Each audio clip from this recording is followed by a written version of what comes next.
Bago na yung Ay, ginawa. may ginawang panibagong apit-apit para basahin mo. Diba pinangako naman sa'yo nung una, nung pinirmahan mo, hindi na ilalabas yun? Sabi nila, hindi lalabas. Bakit ka pa nila pinabasa? Anong sense nun? Hindi ko alam po. Ano, Hindi. dadalhin daw sa korte para mawala yung kaso ko.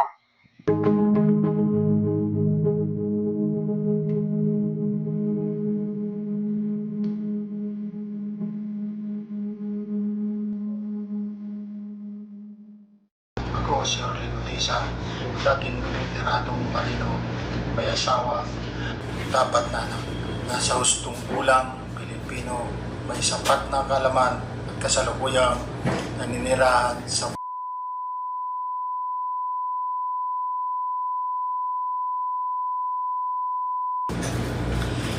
ilalim ng panunumpa ay nagsasaad ng mga sumusunod. Ginawa ko ang salaysay na ito upang ilahad ang tunay na pangyayari kung paano ako nahimok at nalinlang na magsalita sa Senate Blue Ribbon Committee noong September 24, 2025 sa ginawa nilang investigasyon patungkol sa flood control issue. Sa kasalukuyang panahon, ang pagkakataong ito ay hindi ko lubos maisip o sumagi man lang sa aking isip para masabing isyo at kung bakit nagkita kami ni Senador Marcoleta sa pamamagitan ni former Congressman Mike Defensor sa isang Japanese restaurant na malapit sa Sofitel Hotel. Sa pagitan ng amazing show sa Pasay noong September 23, 2025. Ito'y naganap dahil sa tumawag sa akin ang dating driver ni former Congressman Defensor na si Django sa pagitan ng 9 a.m. o 10 a.m. ng September 2023-2025. Nang sinabi niya kung pwede daw mag-dinner kami kasama si Congressman Defensor sa araw na iyon. Ang sabi ko kay Django, bakit? Sagot niya, may itatanong lang daw si former Congressman Mike Defensor sa akin. Ako ay nanonood ng TV sa bahay. Sabi ko ulit sa kanya, sige at saan, anong oras? Sagot niya sa akin, mga 1:30 p.m. Sabi ko, sige, advise mo lang ako kung saan lugar. At sinagot niya akong okay. Sa pagkakataong iyon, sinabi ko kay Mrs. na alis ako ng 12 noon at may pupuntahan lang ako. Sabi pa niya, magsusundo ka sa anak mo, pero sabi ko saglit lang siguro ito. Umalis ako ng bahay sa nakatakdang oras, 12 noon, nasakay ng aking motor patungo sa usapan namin ni Django na dapat malapit lang sa area ng Senate. Lang daw ako mag-standby. Itong si Django, nakilala ko ito 4 to 5 months ago sa BGC nung ako'y naka-duty kay Mrs. Saldico, wife of Congressman Saldico. At nasabi ko sa kanya na kay Congressman Saldico ako naka-duty bilang VIP security detail. Sa pagkakataong ito, dito nagpalitan ng personal ng mga cellphone numbers. Hindi ko alam na boss niya pala ito si former Congressman Mike Defensor. Araw 1:45 p.m. nakarating ako sa Petron Macapagal. Nagparking muna ako at pumasok ako sa isang tindahan para makapag-snack habang nag-aantay ng tawag kung saan ang eksaktong lugar ng dinner. Around 3 p.m. nagbigay na ng lugar at yun ang isang Japanese restaurant na malapit sa Sofitel Hotel sa pagitan ng Amazing Show sa Pasay. Sumakay ako ulit sa aking motorcycle, bike at tinungo ang nasabing lugar at nakarating ako around 3:10 p.m. sa ibinigay na lugar. Pagpasok ko sa restaurant, makyat ako ng second floor at pumasok sa isang VIP room kung saan sa aking pagpasok ay agad akong tinanong ni former Congressman Mike Defensor, Orly. Sagot ko, yes sir. Ang sabi niya, kumusta? Sagot ko, okay lang po. Sabay inabot niya ang kanyang kamay para kamayan ako. Sabay sabi, upo ka, at ang sagot ko, salamat. Ang VIP room na yon ay 3 lang kami ang tao doon. Siya, ako at si Mark na asawa ng anak niya. Umupo kami sa isang round table na misa sa tansya ko 8 or 10 seaters ang sit-up. Pintuhan kami ng konti. Tapos nag-uping siya ng mga salita patungkol sa korupsyon. Sagot ko naman sa kanya, oo nga sir. Sabi niya sa akin, habang nagkikwentuhan kami, pinilit niya sa akin na isulat ang pinasasabi niya sa akin pagdating ni Senador Marcoleta, mabasa niya at siya ang magdesisyon kung pwede. Sabi ko, Mark at Paul ang susi ng lahat ng katanungan nila sa Senado, sir. Sabi niya, hindi, at pilit na sinabi niya, sulat lang natin si Sendante. Sa takot ko, sabi ko, sige sir. Agad inutusan niya si Mark na kunin ang laptop para isulat ang kagustuhan niya. After mga 4:30 p.m., dumating si Senador Marcoleta sa restaurant at tumawag sa kanya, nagtanong kung anong room. Lumabas si former Congressman Mike para salubungin si Senador Marcoleta. Hingal na hingal nang pumasok at umupo sa tabi ko. Pagkakataong ito, inabot niya ang kanyang kamay sa akin para kamayan ako at umupo siya sa parting kaliwa ko. Pasensya na, hapong-hapo ako. Taas kasi ng hagdan pagpatuloy sa ang pagsasalita. Sabi niya, pasensya na. Magmamadali ako, may sesyon pa kasi tumakas lang ako. Sabi niya sa akin, Orly, Marines ka, di ba? Sagot ko, po sir, pero retired na. Retired na po ako. Sagot niya sa akin, mga walang hiya sila. Binaboy nila ang Pilipinas. At itong si Senator Peng, balak na itigil ang investigasyon. Di ko maintindihan kung bakit, at ang masaklap pa, kay kung saldi lang lahat ng sentro. Sabi ni Congressman Mike, basahin mo muna ang ginawa ni Mark dyan sa affidavit. Sagot ni Senador Marcoleta, mayroon na ba? Mayroon na ba pare? Basahin mo na muna, ikaw na ang bahala kung pwede yan, sabi niya. Pare, 150 million lang, masaya na tayo. Simula ni Senador Marcoleta basahin ang ginawa ni Mark na affidavit base sa sinabi ni former Congressman Mike na sabi niya, pare, ayusin ko ang Tagalog, at siya na mismo ang nag-ayos ng laptop ni Mark na may ilan-ilang talata siyang pinalitan sa mga ginawa ni Mark.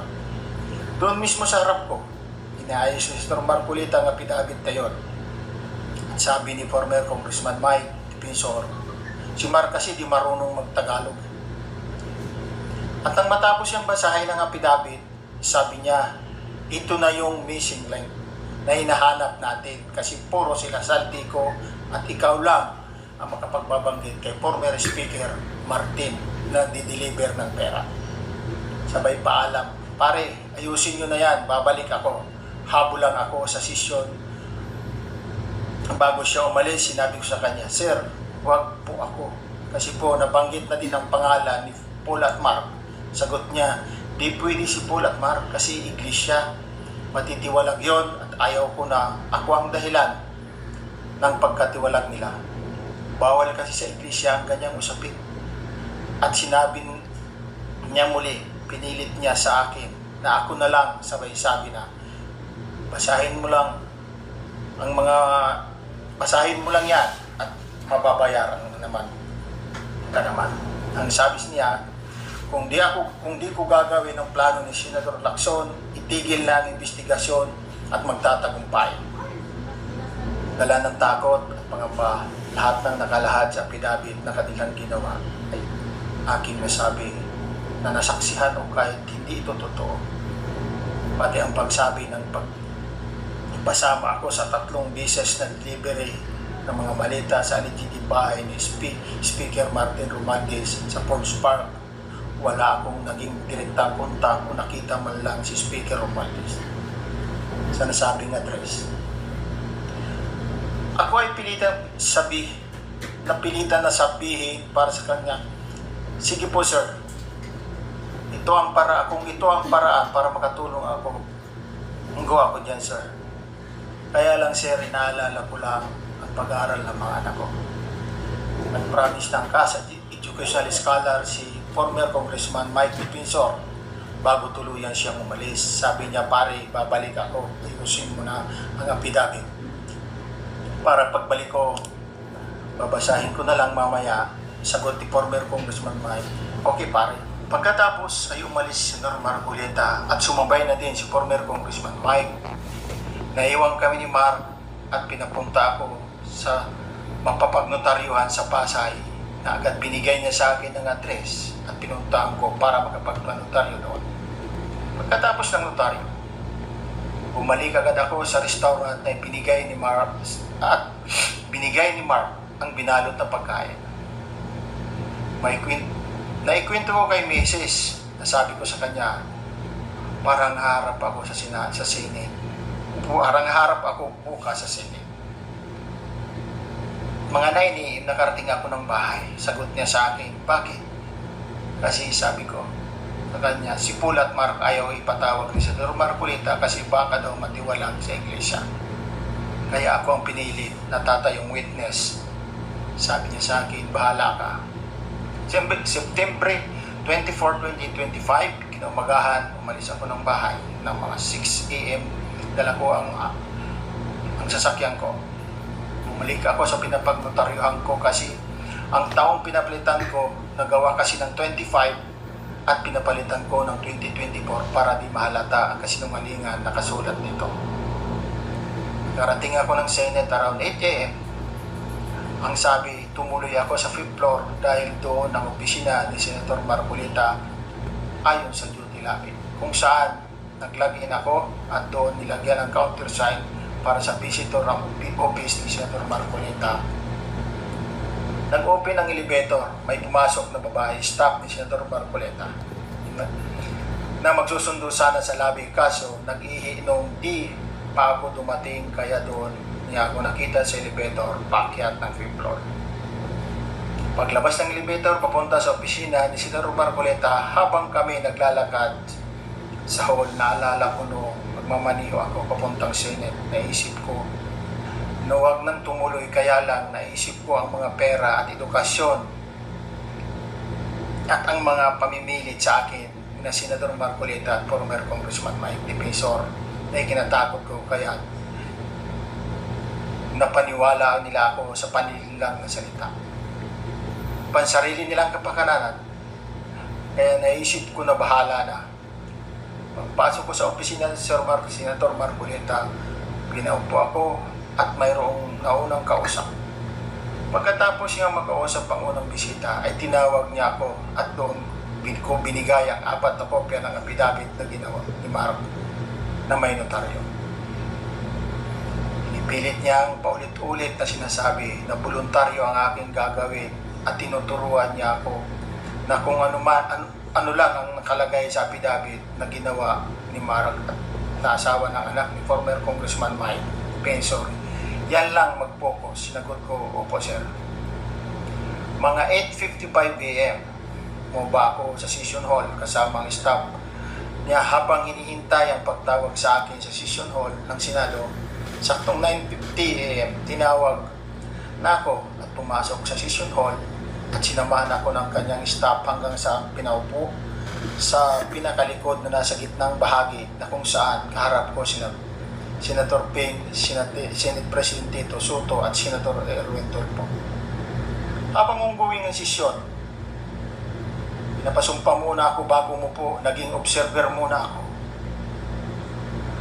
Bago naging privilege time na ni Senator Marcoleta na kung saan ipipresenta niya ang mga resource person na si ako. Binasa ko ang affidavit na ginawa ni Mark at napagalitan pa ako ni Senator Marcoleta kasi nag-adlib ako. At ang sabi niya, sundan lang ang nakasulat. Nagkaroon ng break ang session naman bandang 12 noon at bumalik ng 2 p.m.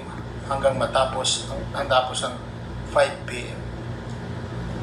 Pagkatapos ng sesyon ng Senado, Tinangka ko pang kausapin at magpaalam kay Senator Marcoleta, pero may kausap siya at hindi niya na ako pinansin.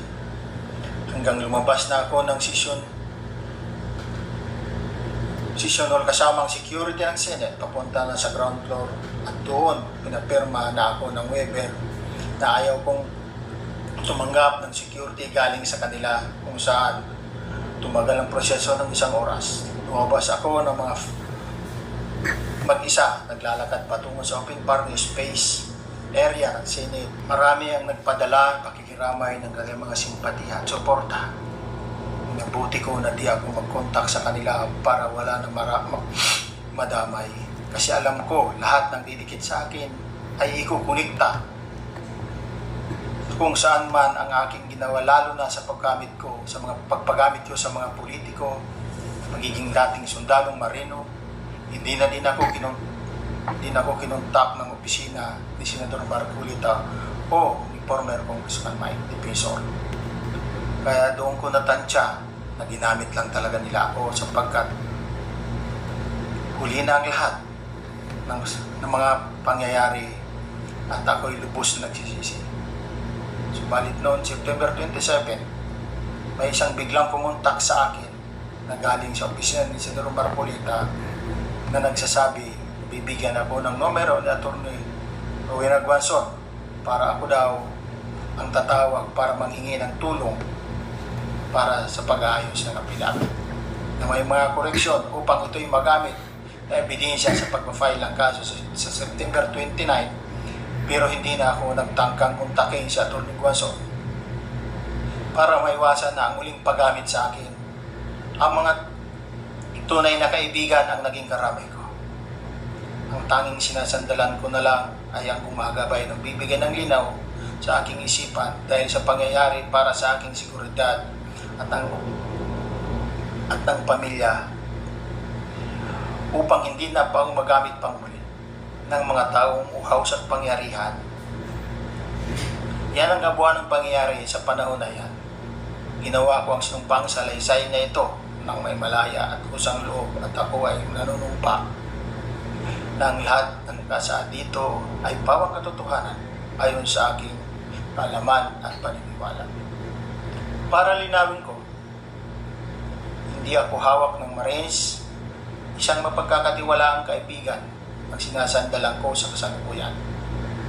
Tungkol sa nasabing isyo, hands off na ako. Ayaw ko nang balikan ang bangungot ng mga sandaling nangyari sa buhay ko. Magulang ako para sa pamilya ko. Gusto ko ng tahimik na buhay. Ginawa ko ang sinumpang salaysay na ito nang walang anumang pag-aalinlangan at ng buong kusang loob bilang patunay sa lahat ng ito. Aking ninagdaan ang kasulatang ito ngayong ika-13 ng Agosto 2026 sa harap ni Atty. Melvin Kalimag sa lungsod ng Pasig